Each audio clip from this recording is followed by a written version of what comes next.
Indiana Dunes Tourism is a proud supporter of Irish Illustrated.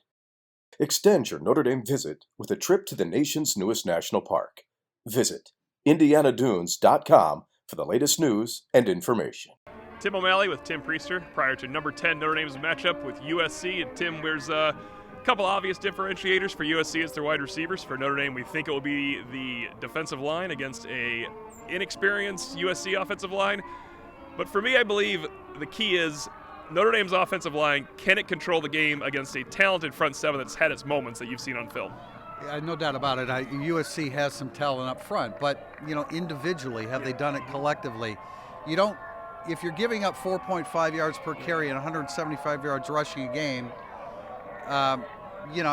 there's some give there. Now, whether Jafar Armstrong is the difference maker tonight, I think it still remains to be seen just how much he can contribute. I don't think he's going to get a ton of touches, and it remains to be seen how much he can contribute. But yeah, I think over the course of 60 minutes, Notre Dame's defensive line against USC's offensive line should win the game for Notre Dame. And on the flip side, I would think that Pittman, Amon-Ra St. Brown, and Tyler Vaughns are going to have their moments. Yeah. But as the game progresses, will Clark-Lee again dial in, as he usually does, making adjustments to, look, they can get their yards, they can get some catches, but keeping them out of the end zone and then just finding a way to get them off the field faster. I don't think there's any doubt they're going to put up numbers. Right. I don't know how you really prevent them from putting up numbers, but keeping them out of the end zone, playing a little bit more zone coverage, I think that's definitely a big part of it tonight. Whether Jafar Armstrong's back or not, I think we agree Notre Dame needs its running game to pick up where it left off from Bowling Green in the second half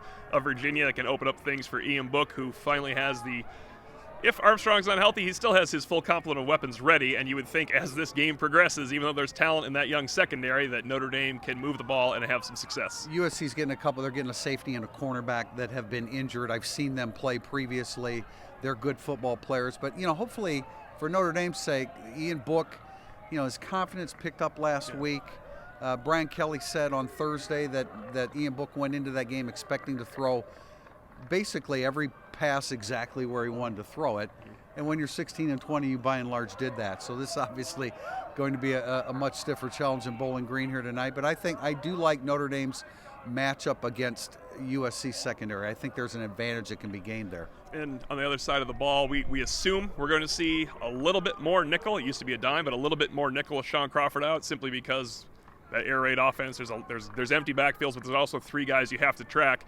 Seems like a day where the two safeties plus Kyle Hamilton can really make an impact. No, I agree. I was just going to say, I think the safety play here is really, really significant. We said the other day in the podcast, Notre Dame has three very good to great safeties. I think they're real key tonight against those big three for USC. We call it a puncher's chance because Notre Dame is the better team, but USC has the weapons to take them on if everything breaks right. Personally, neither one of us think that's going to happen, but it's got to be settled on the field. There's plenty of talent on both sides, and we will be back post-game to break it down on Irish Illustrated Instant Analysis.